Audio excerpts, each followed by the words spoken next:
بسم الله الرحمن الرحيم قل أوحي إلي أنه استمع نفر من الجن فقالوا إنا سمعنا قرآنا عجبا يهدي إلى الرشد فآمنا به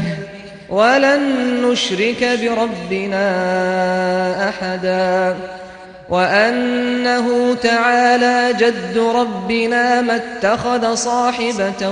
ولا ولدا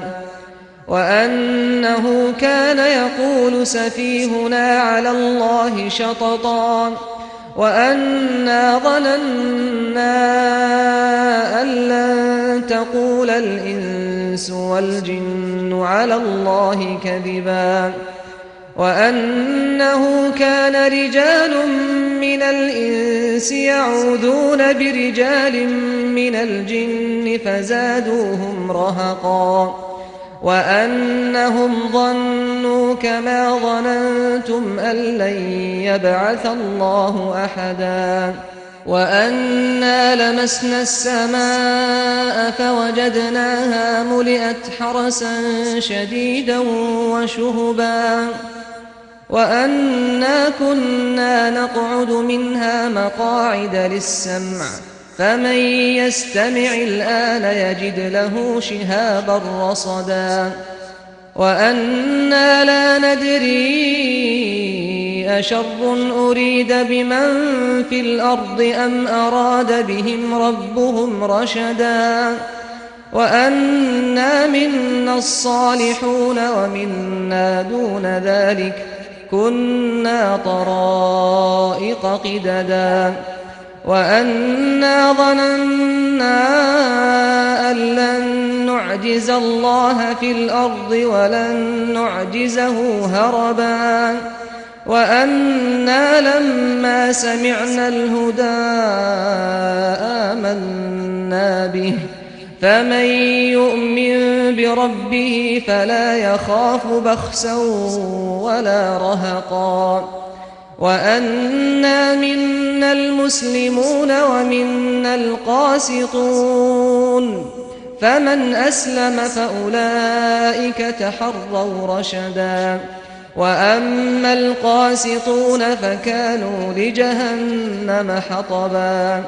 وأن لو استقاموا على الطريقة لأسقيناهم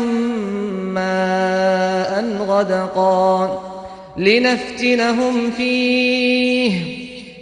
ومن يعرض عن ذكر ربه يسلكه عذابا صعدا وأن المساجد لله فلا تدعوا مع الله أحدا وأنه لما قام عبد الله يدعوه كادوا يكونون عليه لبدا قل إنما أدعو ربي ولا أشرك به أحدا